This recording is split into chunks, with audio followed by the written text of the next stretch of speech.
welcome to this evening's theme. Our talk this evening is going to be about simplicity and abundance. My name is Daxa, and I've been practicing meditation for over 35 years and look after the activities here at Inner Space Wembley.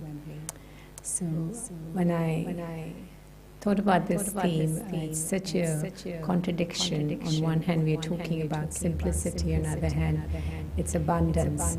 Because when we think about abundance, we actually think about lots of things. And simplicity is almost the opposite of it. So let's see, what is the connection between the two? What do we mean by simplicity? Is simplicity... is it about having not enough? But actually, no. When we think about simplicity and things that we've been hearing all this time about simplicity, is that simplicity is often referred to as greatness. And simplicity is often referred to as being elegant, majestic. And so it's quite opposite to what we may take it on a literal sense. So simplicity is about greatness. And the simpler our life, more authentic the life is, the more happier we are, more more we are able to achieve and do.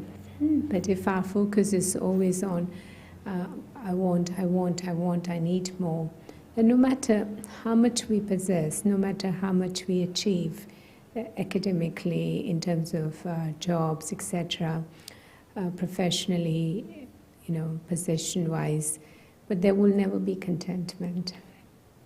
In Hindi, there's a beautiful saying which, if translated, goes like something that you may have elephants, you may have this wealth and that wealth, so you may have all these wonderful things in your possession, but when contentment enters your heart, then all the other wealth is nothing compared to that.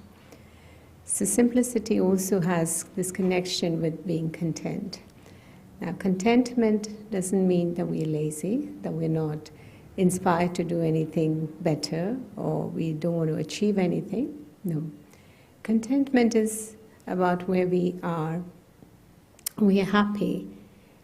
At the same time, of course, we are trying also to progress, also to get better, become a better person. And when I think about simplicity, and you think about lots of great people that you may have heard about or met in your life, and when I reflect back, they were very, very simple people. But yet they achieved and touched the hearts of so many worldwide.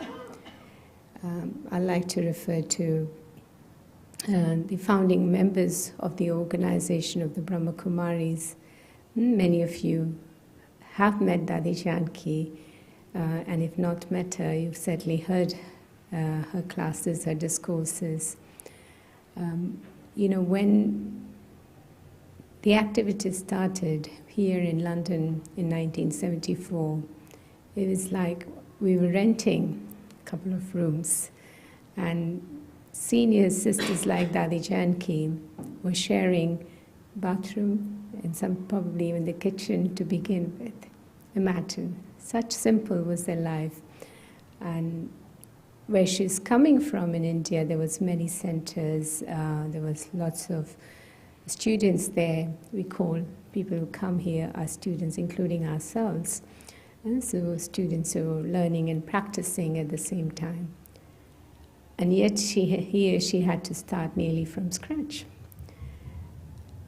But look, today we have activities that are running in over 100 countries, and people from all backgrounds, all languages are taking part in it. But where did it all begin with? Now, even if you go a step earlier than that, when in 1930s, when the founding members established this organization, it was not even with the aim of establishing an organization. It was just with this aim that let me share what I feel is right for me with others. And so these were like spiritual gatherings, and then those spiritual gatherings didn't just attract 20 or 50, but hundreds. And then as the lifestyle became even more spiritual of the founding members, they were spiritual to begin with to a great extent, but even more spiritual and simple, then it just spread it in no time, and now it's being practiced on a regular basis by millions of people. So, start of any of these great things or great achievements is with a lot of simplicity.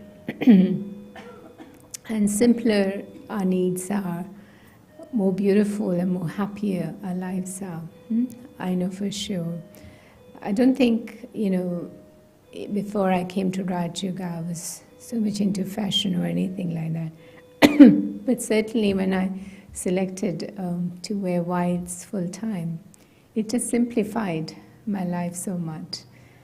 And so it's not also just simplicity at an external level, but simplicity in our thinking, how many thoughts we have compared to how many we really need. And so it's listening to something that Dadi was sharing earlier, that how when there is that habit or nature of correcting, nature of like criticism, and our mind's full of activity, because we're constantly, you're not sitting rightly, you're not talking rightly, you're not dressed rightly, so constantly there is that correction in the mind. So here it's not just simplifying external things, but also the seed of all of that is our thoughts. So simpler our thoughts, greater the achievements. Like say if all of us are aware that when we have thousands of thoughts popping here and there and everywhere, that I need to do this, I need to do this, I need to do this, I need to achieve this, this is my deadlines. What happens is we generally get stressed out, isn't it? So, but when we have fewer thoughts, then those things are established, those things are achieved, those things happen. And it happens more accurately to our contentment. Otherwise, even though we may achieve certain things, but it's like it's either stressed us out or affected our health. How often we work very hard on certain days, and the next thing it's like it's affecting our health or our relationships. These are our kind of measures that we have to keep in mind. This is like our checking points. That if that has been affected in any way, then we really need to step back and see that, do I really want to go and pursue those things that I'm, taking part in, or I'm taking, wanting to focus in? And if so, am I able to achieve all that with the help that I have? Whether it's my own capacity or the capacity of people involved in this task, is that enough? And if it's not enough, then either I need to cut down on what I'm embarked upon, or try and get more help. Because often this art of delegation doesn't come that easily. And sometimes we want to drop everything onto somebody else's head, or sometimes we want to do it all ourselves all the time. So either of that doesn't work. So where can I delegate, but at the same time, where can I also take active part in doing it? So this word simplicity is very dear to me. And I was remembering many years ago I was in Dubai, and there's a big upheaval in terms of various faith groups that were meeting. There were some challenges that most of the faith groups had to go through. And a lot of the things that we had in possessions, in those days we used to have CDs and tapes and whatnot, books. So a lot of this were kind of confiscated, taken away, or we had to, shut down for a few months, kind of things. And when that happened, I was actually not in Dubai, and then when I went to Dubai, so I was told that if anything is missing in your cupboard, nice to have lots of books and CDs and tapes that I would study. It's spiritual things.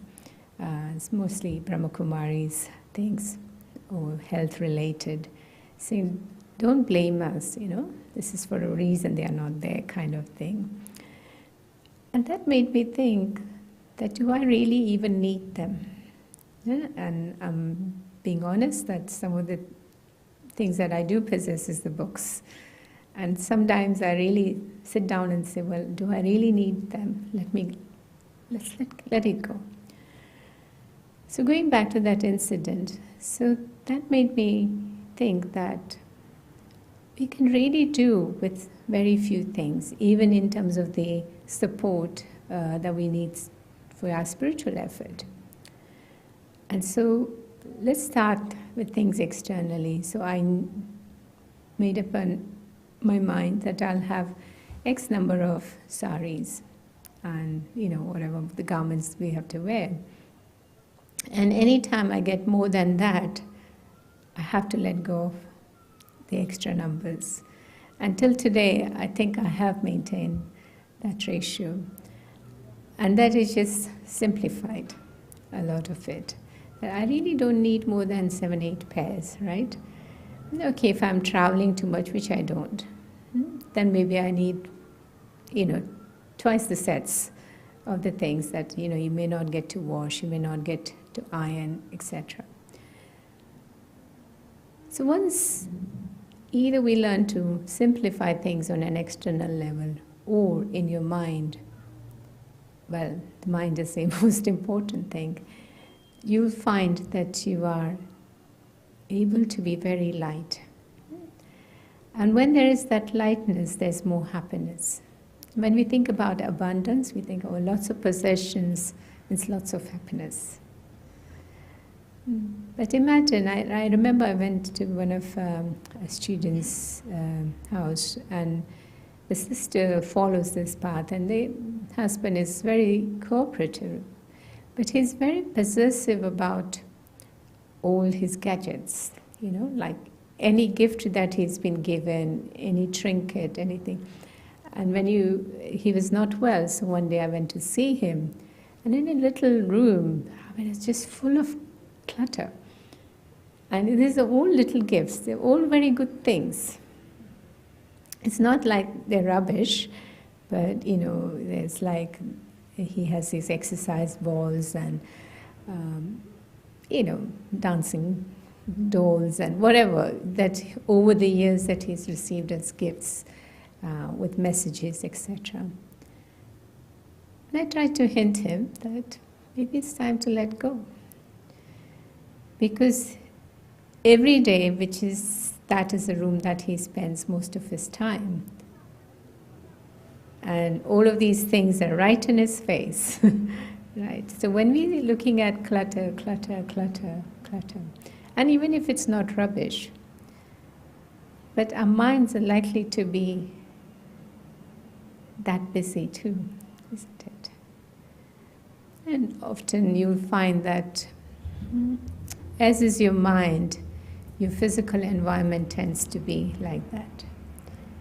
Like people, I'm not talking about being obsessive about these things, but generally people who like tidiness, they're also internally probably very careful not to have waste thoughts. That's the hope. But say if I like tidiness, but then I'm internally critical of those who don't do that around me, is that helpful? So when we talk about simplicity, it's not about just the external simplicity, but more importantly, it is how I think and how I interact. And even the things where we've gone wrong, Like I remember I said something to somebody, one of my friends yesterday and this morning, and when I looked back, though what I said I felt was true, and I needed to, and I thought it was a bit late for me to say that, I should have said that much earlier, but internally there was this feeling that why did I have to say? Yeah? And so that kind of was occupying my mind. And when I'm not able to get rid of it, what I'd like to tend to do is that I try to be alone, if possible, while I'm able to kind of process that thought and to get rid of it. Because so often, when we are full of those thoughts about self-regret or discontentment with whatever is happening or however the things are happening, and then we come into a gathering, we come into interactions, so we're kind of lashing that out, isn't it? Even if it's subtly, even if we are not using harsh language or we're not being insulting or using swear words or anything like that, but in some form it will come out. So let's learn to simplify. And whatever process works for you. Like for me, the few hours of silence, of solitude helps. Today, one of our messages in our study class was all about just remembering the one. And in Hindi, all these words rhyme. Ekagrata means it's about focus. Ekant, solitude. Yeah, Ekras, that stable stage. And just remembering one, Eknami. So remembering the one in the solitude, having that stable stage, and gaining focus. Simple, isn't it? Just one. And one of the easiest methods to simplify our lives is to really learning this art of putting a full stop, applying a full stop. In most of the languages, the full stop is generally the same. And it's probably one of the easiest kind of punctuation mark when it comes to any of these grammar. So the commas and the exclamation marks and the semicolons. Full stop is just a dot. So whatever happened, am I able to put a full stop? What did I learn? What had I to learn from this situation? And let me move on. I'm aware that it's probably easier said than done. But at least if I remember these phrases, then when situation does arise, then I'll be able to put full stop and then to move on. And then you will see that the lesser the thoughts, there is lots more that you'll achieve. Like today, in the last many years, certainly in the last few years, I know, even in terms of advertisement, so like, say, your window display. When we used to do a window display initially, it was like, let me put as many products I can in the window so people can see what the shop has. But, over the years, when you work with the professionals even, and say less is more. So put a few products and emphasize on that, and then change your window display ever so often. Today when we see any window shop, like I know when I see one with 30, 40 things, which is probably what we did earlier, everything that's possible to explain that we have a CD, we have books, we have posters, we put everything there. And you pass by those window displays and think, oh, I'm sure this is a charity shop. And you move on. Right? So externally we don't like that clutter. So similarly, internally also we need to look at. And so less is more is what we have to remember. that let me simplify. Because the more we simplify, the more sophisticated we become. Quite opposite to what we may think that we set out to achieve. I'd like to share a couple of stories, very small, simple stories. That there was a visitor in a boatman. And so when he gets to the boatman was enjoying the sun. And he says, okay, can you take me? He says, yeah. I say, how often do you work? Saying, a few hours a day, that's enough for me. Saying, but why don't you work harder? Like if you put in more shifts, if you ferry across many more times, you'll earn more money. And she says, okay, what will I do after earning more money?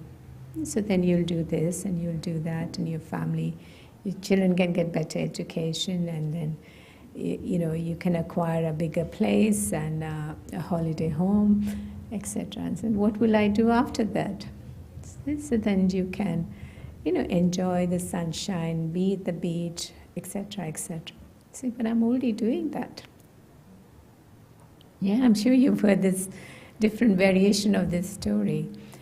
So, simplicity. See, in some ways, when we want to achieve more and more, there's kind of the basis of that is discontentment. That we feel that I'm not enough if I didn't have this, that, and the other. Yeah. Like say, suppose if somebody is introducing somebody, say, oh, they've written 3 books, or they've done this many videos or this many lectures, and you think, well, I haven't done any of them. So the moment that thought comes in our mind, it's very poisonous, isn't it? And then we start comparing ourselves with others. And then we think, okay, maybe I should be writing as well. But I'm not gifted, right? And then there's more discontentment because I can't write. Because the basis of my own identification, or my purpose of being, is how many books I've written, how many lectures I've given, how many people that I've touched. So no, each one is important. I remember many, many years ago, my initial time of this spiritual journey, I was at the headquarters with Dadi Janki, and Dadi Janki was fairly young that time, but still in her 80s. And one day she called me, and I think I was at the time in the center in Dubai. So I'd visiting her headquarters. So one day she called me and my service companion, and she says, do you both realize that you both are also equally valuable as we are, like the seniors? And we're thinking, that can't be possible. I've just been like a few years practicing this, and that you've been practicing this for 60 plus years. So how can there be that equality? Or how can there be that comparison even? And she was saying, look, you do the running around. You make sure that people get their laundry in time. You make sure that people got their transport in time. You make sure, that all the facilities are there ready for the students who are visiting. You look after the first-timers. So these were little jobs we were doing there. And I think, but so what? These are basic things you could do. Compared to, you're talking to thousands of people at a time, you're touching their hearts through what you're sharing, your wisdom. Saying, yeah, that is important, but what you're doing is also equally important. So it was a lesson in this never to compare, or never to see yourself as you're nothing, or you're less than others. So I'm not greater than others necessarily, not to have that arrogance either, but I'm anything less than others is also not necessary or fruitful. I'd like to share one of the story about Rumi. And of course, the story we hear in various faith backgrounds and various contexts. But the essence of that, again, is about simplicity. So he's a visitor from US meeting him, and he's seeing that his facility is very basic. And so he asks, but is that all that you have? So where is your furniture? You don't have anything more than basic things. So where's the rest of your furniture? So in return he asks, well, where is yours? And so that visitor is taken aback and he says, well, but I'm a traveler. So I don't carry my furniture with me. I'm a visitor here. And Rumi replies saying, well, I am too. So if we were aware that we are a visitor, even in our advanced study, this is the word that we are often reminded. In Hindi is the word mehman. And so mehman is, I'm a guest. And the word for greatness is mahan. Mehman and mahan. You can see how it rhymes. So there's that connection that the more we are aware that we are here temporarily, there's that greatness. So we're here to enjoy, and we're here to share happiness. It's not like we have to be all aloof and not do anything. Yes, we have to share. We are in a community, we coexist. So we're here to give happiness and share happiness and also be happy. But if I'm aware that I'm guest, mehman, then there is no attachment. And where there is no attachment, there is love and abundance. Anything that we get attached to, we think is in our possession, even if it is physically in our possession, but there's always fear that goes with it. So something may be in our possession, but when there is no attachment, then there's no fear. And there's the feeling of abundance, that it will be there all the time. Otherwise, do you understand what I'm sharing? Yeah, so,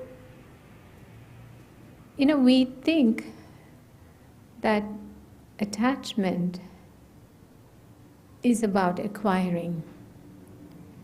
If we are not attached, we lose it. That's our thinking, isn't it, as a human? But it's actually the opposite. Spirituality teaches that the more you are detached, the more you will have. The things you let go of will follow you. But things you want to hold on, if I hold on this mic very strongly saying it's mine, what will happen? The next time you come here, we'll probably be needing another mic. So, it's just like often we give the example of flowers. While they're in the flower vase, we all can enjoy. If one was to hold them tightly, thinking they're mine, how many days can we enjoy them? And we'll get tired of holding them too. So attachment then brings that weight that goes with it. And then it also decreases the length of time that that thing or that relationship or that awareness can stay with us. And this is what we learned a lot from Dadi Janki. Certainly, many founding members that I had the fortune to come in touch with, certainly none of them would ever remember anything that was wrong that had happened, and many wrong things and many challenges may have happened. Things we would say is wrong. But they never saw it as wrong. So it never stressed them. Yeah? But what I also saw in Dadi Janki is that even the good things she would not remember. Like she used to journey a lot, she used to travel a lot. When she would come back, and I've been here in London for many years, and Dadi was based here for many years. She would come and share experiences, but she would have forgotten where she had gone. She would have forgotten even where, who she met, but she never forgot what was shared. She remembered the spiritual wisdom, the beauty of that place or the beauty of those people. Experience that moment and move on. So not just that wrong things we have to let go and simplify our lives to allow abundance and greatness to be achieved, but even good things. Because, see, if we remember even good things, it could still give us sorrow. Yeah? I remember that, again, I don't know why I'm thinking about Dubai so much today, it's been many years, but being there as a child, and a lot of my community people, one family came in, then few families came, then more and more came, and many of them had come from Yemen. So part of their families was in India and part were in Yemen. And they never forgot their lifestyle there. And they had all these happy memories as well. But they never compared. And because they never compared, though in my childhood the lifestyle in Dubai was very basic, very hot, very basic. I remember in the whole house we used to have a small fridge, and all our bedrooms were not air conditioned like it is now. Everything is central air conditioning. Your cars, even the cars didn't always have air conditioning. But the joy and the happiness that was there at that time is probably not as much now, unless you are on a spiritual path. Do you see? And so I think it was a conscious decision by the heads of the community, is that yes, we had all these joys of where we were, but now we are here. And let's enjoy where we are.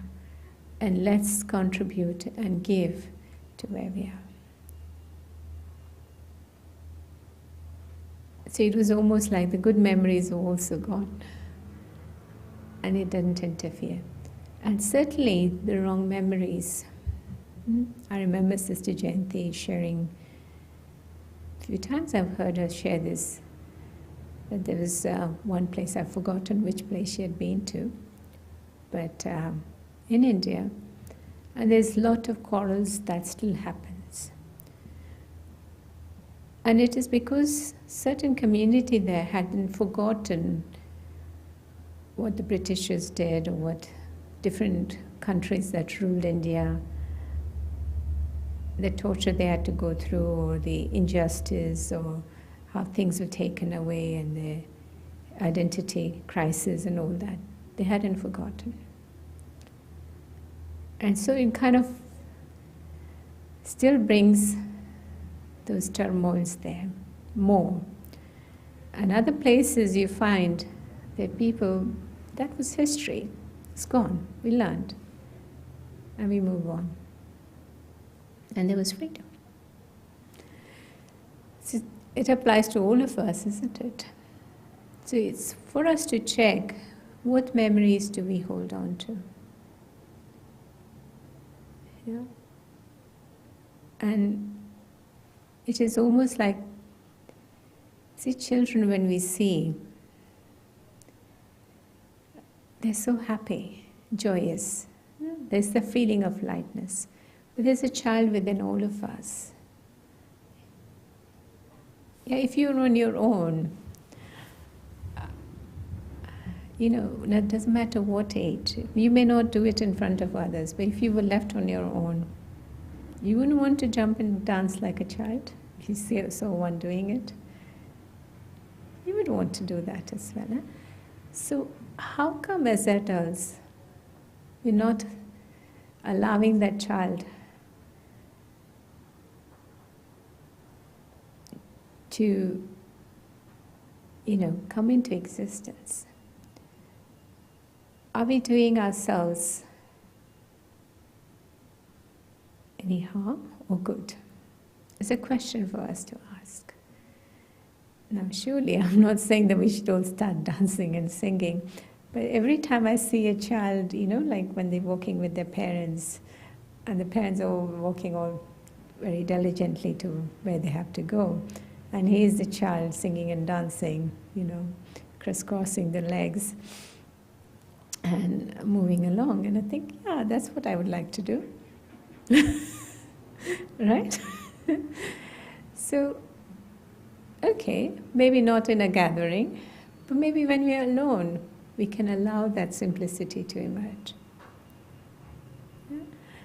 And in whatever form of that child that's all within us, which is so simple, unbiased, very happy, very light, to emerge. Whether it's through a talent, whether it's through a service, whether it's through whatever work I'm doing. Yeah? And sometimes it's just to allow yourself to be you. Yeah? And allow others around you to be themselves. That helps. Okay, maybe it doesn't work all the time and we have certain things to achieve. We need to get on the task and do it. But more and more I'm realizing, do I need to be so serious? Can I not be happy still doing all these things? Because see, when we get task-oriented, our relationships are affected. And then we're telling people off, and even if we're not telling people off verbally, we're telling off people in our minds. And who is hurt more than others? It's us. Whether we do it verbally, whether we do it in action, or even in our thoughts. So when I was thinking of simplicity, it was certainly the external things, but it's also just more to do with our thoughts, because that's the seed, and everything else is kind of the fruition. And what is needed is like constant checking. I remember that in 2013, 2014, the renovation of this place happened. I don't know if any of you came before that. Yeah? We used to have huge panels and lots of furniture here, there. We still have quite a bit. But one of the things that we've aimed at is that not to, accumulate unnecessarily. And we like the shop, it was a bit dark furniture, wooden furniture, right in your face. And maybe that was the fashion when the shop was done earlier. But we kind of consciously agreed upon that. We don't want to put anything much into the center. And most people who walk into the shop, they think, wow, it's so spacious. Actually, it's not that big, the shop. But before, we used to have things in the center as well, and people had to walk around, and including us who were working there. And I just think, the less the clutter, more the simplicity, greater the joy. And it's more welcoming. Let's talk a little bit more about abundance. We talked a lot about simplicity. See, the abundance, the root of that is contentment. And even if we may not have things, as much things, but let's not talk about it. I was just listening to something recently. This brother was saying that, when in his childhood, his mother would make chapatis or puris, but she would always cover the dough with a cloth. Normally we don't need to, but she would always cover the dough with a cloth or a little plate, and she'll keep taking a bit of the dough out to make the roti. And this was when they had basic facilities, and their lives were very simple. They were not very rich externally. And he used to always wonder why his mother did that. And so she was sharing that, was she hiding from people like, it's like, I know if people have looked at the food that I'm going to eat, I think twice before eating it. I don't know if any of you feel the same. It's like, I like my food covered. It's like people just have the habit of leaving uncovered. Oh, we're coming back in a minute or two. I said, but even if it's a minute, why do you leave it uncovered? So he was thinking that whether it was that she was saving, people's eyes falling on the food, and then, everything, anybody's thoughts goes in the food, that you eat the food, it impacts you. But then, as he grew up, he realized that maybe there was not enough food, yeah? And if we had seen that there was only so much of the dough she's made, and there's 10 people to feed, or however many people to feed, then we would have this thought, it's not going to be enough. So that was her reason for concealing the amount of dough or the dough. Not that, she was hiding from anybody. And so children grew up with this feeling of abundance. They never knew that there may not have been enough. Now this story has so much meaning if you think about it deeply. Let alone saying, but even if it comes in our thoughts that I don't have enough, that's it. Our happiness is gone. Like the saying of Gandhiji, that there is enough for everybody's need, but not enough for anybody's greed. See, the feeling that I don't have enough, it's almost we are moving into the phase of greed. But if I trust my own actions, if I trust my connection with the higher source, I also trust that the life will provide that which is necessary.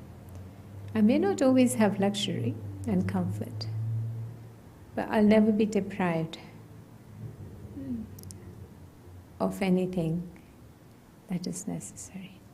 And even in situations like, say suppose suddenly we may be in a war-torn zone, or any other challenges, say natural calamities, or for one reason or other we have to see the physical hardship. It is good for us to train. It's not that we have to deprive ourselves, but it's good for us to train our minds to be able to go without certain things, or most things.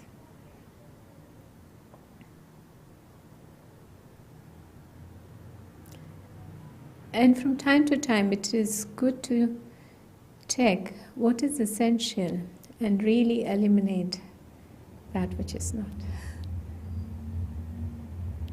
And especially in our thinking. So that abundance feeling of that trust, I will be okay. And even if I am in a physical situation of discomfort, it won't be for too long. Trust See, when we know that after a little while things will be okay. So say it's very hot today and the air conditioning is not working, but we know the workman's coming tomorrow.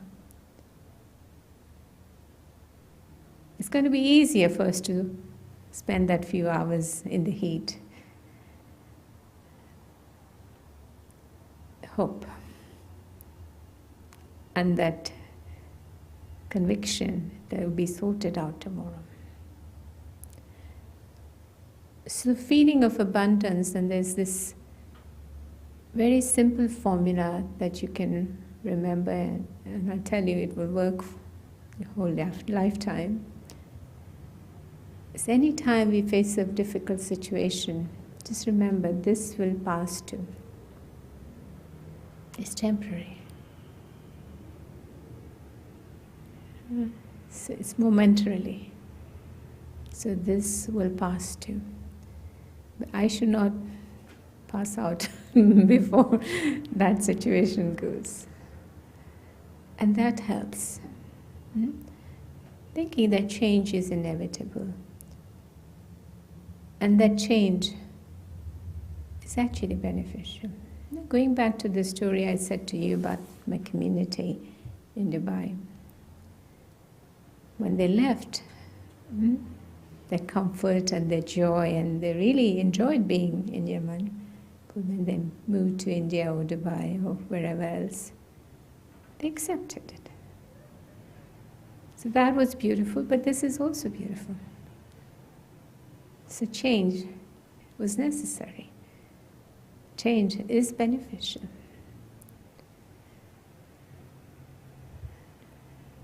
And it became easier. And, you know, when I see in my childhood these simple people, my community, then they went on to do such big things.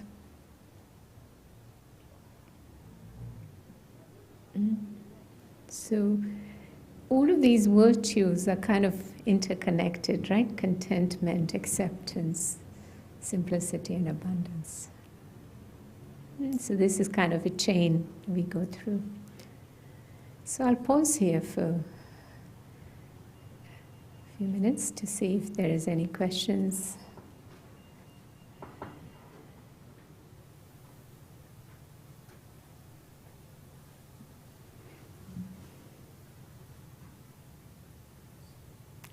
No?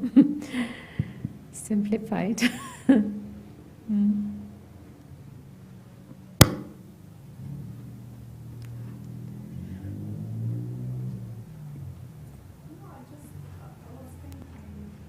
Just use the mic.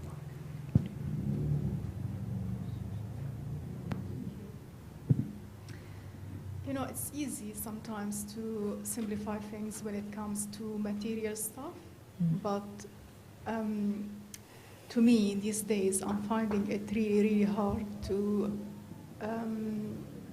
isolate myself or to simplify the data atmosphere surrounding me. If I go online, for example, and I Google something, I will be bombarded with lots of information, lots of courses to take, lots of suggestions, and they're all interesting, and I'd like to learn, and I'd like to, you know, to benefit from these offers. To a point that I found myself now just really, really threatened by this kind of information. There is no time to do lots of things. And I'm so persuaded to follow them and to get more and more and more. And I'm just wondering how can I take control of that? How can I just have that full stop, where to stop? Sure. I think firstly is, do I want to? And if I want to, then I'll find a way. And it may be a different way for everyone. But one of the things that I use, and hopefully it will work for others too, is we have to discipline ourselves. And I keep reminding myself that for you, discipline is freedom. Because so often we think freedom of choice is choosing and being surrounded by different things and selecting from them. But it's actually learning to see what is my priority in all these things that is being offered to me, which one I want to go for, and then to go for it. I remember during pandemic, suddenly the online world was just everywhere. And even the mothers who probably didn't know how to use a smartphone, and they were now onto YouTube and webcast and whatnot. Of course, the younger ones helped them to set certain things up. But it was something that our seniors kept saying, that, okay, now you have access to all the discourses worldwide, from this speaker and that speaker, and somebody's been 30 years practicing and somebody 40, somebody more. But be very selective. So I remember even during the pandemic, there was only like 3-4 speakers that I would listen to. Yeah, and I had choices of thousands. But I said, okay, certain time of the day I could listen to this, certain days of the week I could listen to this, but no more than that. Even to input, surround your thing with spiritual stuff. Okay, if you really want, you can read something, there's music, there's discourses, but let there be variety. Variety is important. But within the variety, you have to be selective. And also the time that we do it. And it's something that I'm still learning in terms of, to do that during the day as opposed to when you're about to sleep and you think, okay, now I have all the time in the world, let me get into that world. And once you get into that world, what happens, we all know. So nighttime is not the right time, but in fact, that's the time we give for these things mostly, isn't it? So be very selective. So maybe to start with 2 things, even in the choices you have. And then once you've accomplished that, just see it as a course, that I need to do this first before I move on to this person. So it's learning to discipline ourselves. And also trust, trust that whatever I need to know, I will come to know through one way or the other. So then I don't need, it's even with our study class, so often I tell the new students that it's not about, we have discourses about 5-6 years of the founding fathers, founding members. So I said, don't read them all at one time. In fact, take one and read it a few times. And go into the depths of it, rather than reading 10 of those in a day. Read 1 10 times. And you will see the difference, sometimes I've got my notes, tomorrow I'll look at these notes, I'm thinking, oh, I forgot this, or I could have said this, We go deeper and deeper and deeper into it. That's the feeling of abundance.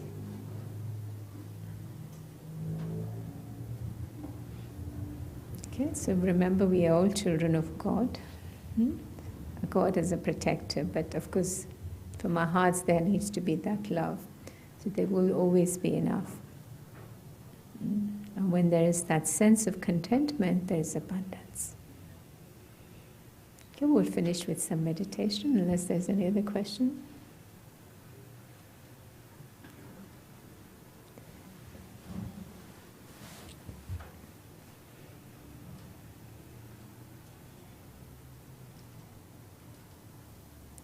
So I sit back relaxed, with feet on the ground.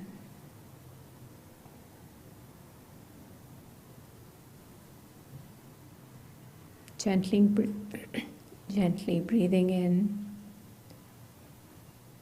and breathing out.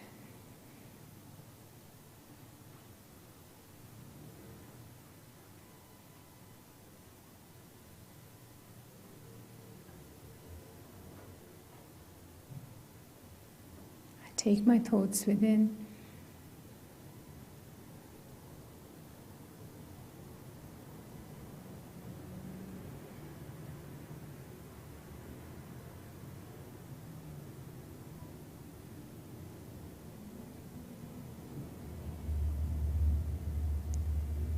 And remind myself I am a being of happiness.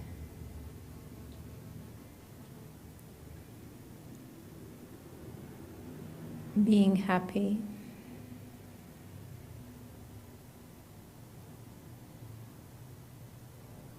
is my birthright.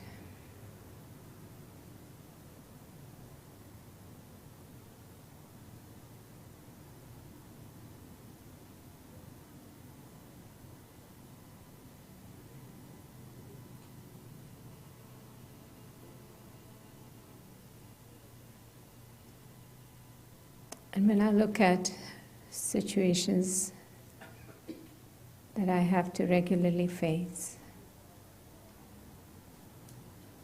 whether it's my own weaknesses or shortcomings,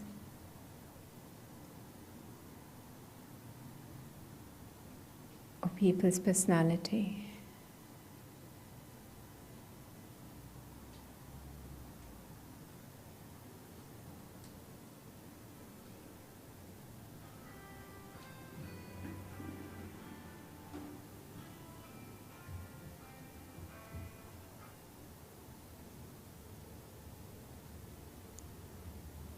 or challenges,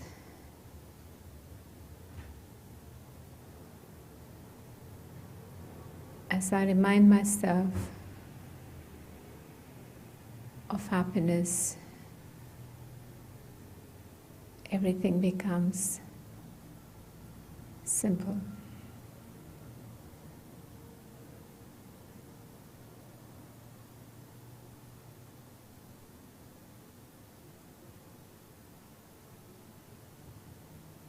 And I sense there is a solution for every challenge that may arise.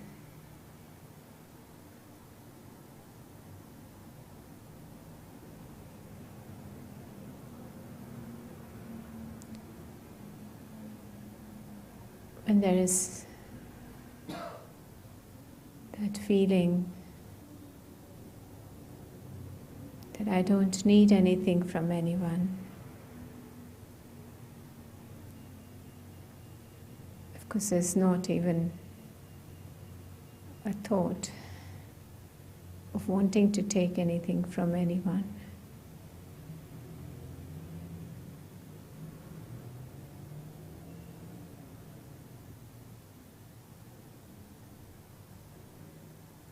There's that assurance that what is rightfully mine will not be snatched from me. So I'm happy, content.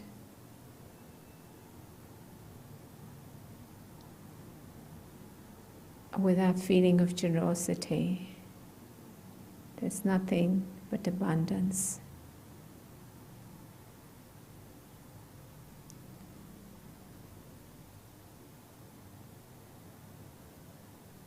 God, universe, provides me with things, with capacity, with abilities, talents,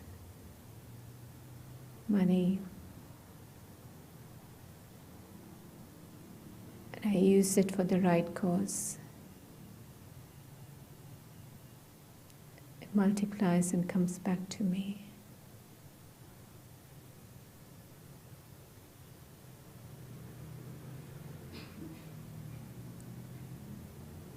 So remember that I'm a guest, but I'm also that with greatness.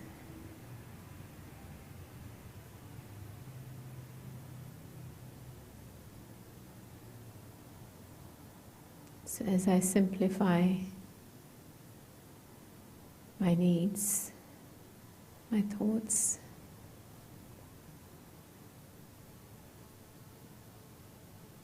Just that feeling of greatness, of being majestic, of abundance.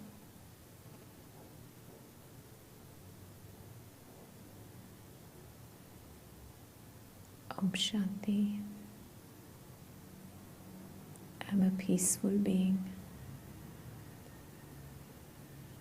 Om Shanti. Om Shanti.